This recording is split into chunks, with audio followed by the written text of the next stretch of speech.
For more, we turn to Kevin Seif, the Washington Post bureau chief in Kabul. And Kevin, welcome. Thanks for joining us. Let's start with today's suicide attacks. What are U.S. officials, military commanders on the ground telling you about, one, are they related, and two, who they think is behind them? Right. As far as we know at this point, they're unrelated attacks, although most officials will tell you that they were both executed by the insurgency. We don't exactly know which arm of the insurgency. No one at this point is taking credit for the attacks. But the one in the south is by far at this point the most deadly. How concerned are they about this uptick in attacks? I think we reported up 11% in the second quarter this year over last year. Yeah, I think there is concern, particularly in a place like Nimruz, where it's been quiet for a long time. The Marines, for the most part, have pulled out or have drawn down their presence quite significantly. So I think an attack there is quite concerning to them. They'll tell you that 2014 is still a ways away, and the U.S. and the NATO troops will be here for quite some time. So the fight against the insurgents is not over yet. But still, in a place like Zaranj, there's no NATO presence whatsoever there. So an attack this big at this stage in the war, I think, is concerning both to NATO and obviously to the Afghans who are living this. Now, then there's the other worrying trend, which is the increase in so-called green on blue attacks, or Afghan soldiers on American forces. How concerned are commanders on the ground about that? We heard Defense Secretary Leon Panetta saying he was very. And what do they think is behind it? Right. I think there are a range of issues that spark these attacks. A number of them are sparked by personal disputes where there's no real insurgent presence.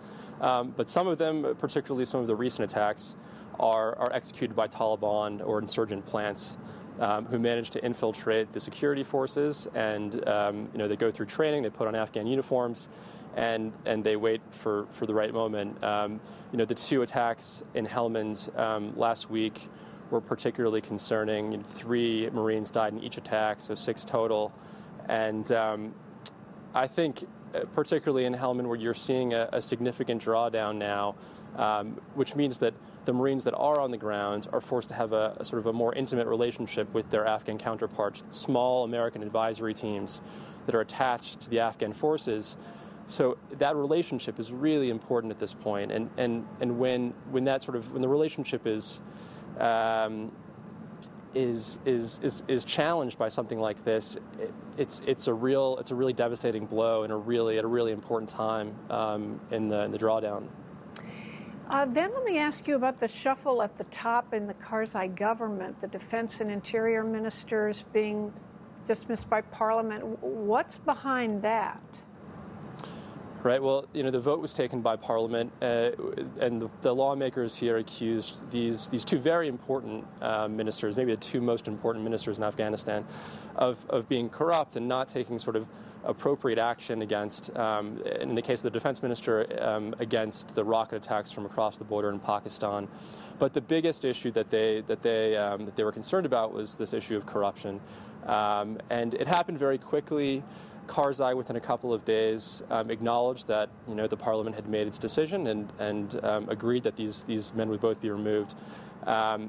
It certainly doesn't say much about public confidence in key Afghan officials at a really important time. I mean, these are 2 guys who historically have been really strong American allies, particularly Minister Wardak, who has been the defense minister since 2004, has played a really instrumental role in building up the Afghan national security forces.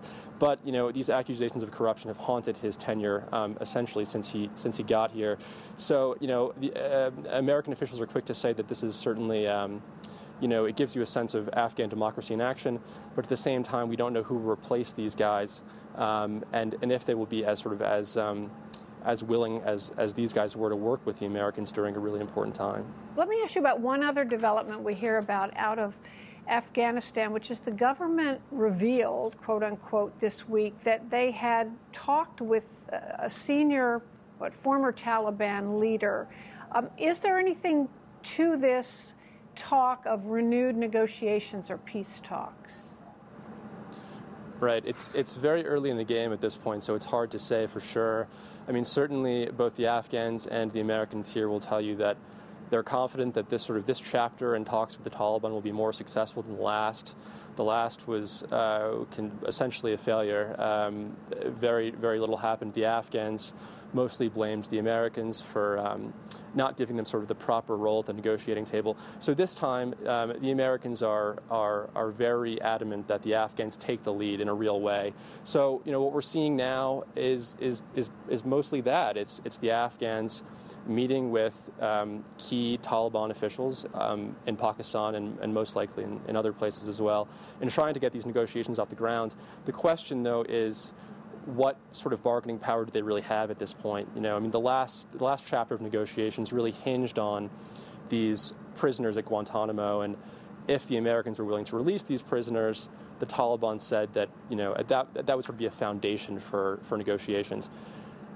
If that's not a part of the puzzle here, if the Americans are unwilling to release those prisoners, and this is really a sort of an Afghan-led negotiation without that American involvement, it's unclear really how quickly this will move, or really how far it can go. Well, Kevin Seif of the Washington Post in Kabul, thank you so much.